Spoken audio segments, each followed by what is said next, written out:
पृथ्वी के तल पर किसी भी देश अथवा नगर की स्थिति का निर्धारण उस स्थान के अक्षांश एवं देशांतर के अध्ययन द्वारा ही किया जाता है। अक्षांश और देशांतर का निर्धारण, मापन कोणीय रूप में किया जाता है।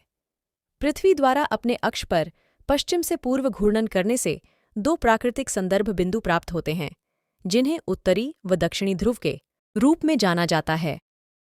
अक्षांशों को 0 डिग्री विषुवत रेखा से 90 डिग्री ध्रुव के मध्य बांटा गया है, जबकि देशांतरों का 0 डिग्री प्रधान याम्योत्तर रेखा से 180 डिग्री अंतर्राष्ट्रीय तिथि रेखा में विभाजन किया गया है। दोनों ध्रुवों को एक काल्पनिक रेखा आपस में जोड़ती है, जिसका मध्य बिंदु पृथ्वी का अक्ष कहलाता है। यह अक्षीय रेखा पृथ्वी को 2 बराबर भागों में विभक्त करती है।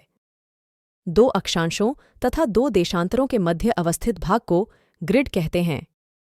अक्षांश और देशांतर रेखाएं एक दूसरे को समकोण पर काटती हैं। अक्षांश रेखाएं पृथ्वी के केंद्र से विषुवत रेखा को आधार मानकर मापी गई कोणीय दूरी को अक्षांश कहते हैं तथा समान अक्षांशों को मिलाने वाली रेखा को अक्षांश रेखा कहते हैं, जो विषुवत रेखा के समानांतर खींची गई क्षैतिज रेखाएं होती हैं। प्रति 1 डिग्री की अक्षांशीय दूरी लगभग 111 किलोमीटर के बराबर होती है, किंतु पृथ्वी के प्रत्येक स्थान पर इसका मान एक जैसा नहीं होता एवं इनकी लंबाई में परिवर्तन देखने को मिलता है। जैसे विषुवत वृत्त पर यह लंबाई 110.6 किलोमीटर एवं ध्रुवों पर 111.7 किलोमीटर है। विषुवत रेखा से ध्रुवों की ओर जाने पर अक्षांशीय वृत्त की त्रिज्या में कमी आती है, अर्थात विषुवत रेखा से ध्रुवों की ओर जाने पर अक्षांश रेखाओं का आकार क्रमशः घटता जाता है, जो अंततः उत्तरी तथा दक्षिणी ध्रुवों पर बिंदु में परिवर्तित हो जाती हैं। 2 अक्षांश रेखाओं के बीच की दूरी को कटिबंध जोन कहते हैं।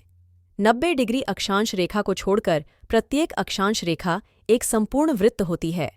विषुवत वृत्त के उत्तर की सभी अक्षांश रेखाओं को उत्तरी अक्षांश रेखाएं तथा दक्षिण की सभी अक्षांश रेखाओं को दक्षिणी अक्षांश रेखाएं कहते हैं। इसलिए प्रत्येक अक्षांश के मान के साथ उसकी दिशा यानी उत्तर अथवा N या दक्षिण अथवा S लिखी जाती है।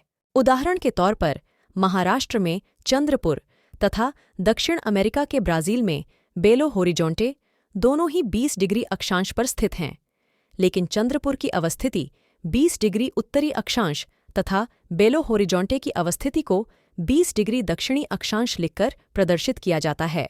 अक्षांश रेखाओं के संदर्भ में हमारे द्वारा दी गई जानकारी आपको अच्छी लगी तो कृपया हमारे YouTube चैनल आस्था ज्योग्राफी एकेडमी को सब्सक्राइब करें और महत्वपूर्ण अक्षांश रेखाओं तथा देशांतर रेखाओं पर हमारी अगली शॉर्ट कंसेप्ट वीडियो देखना ना भूलें। धन्यवाद।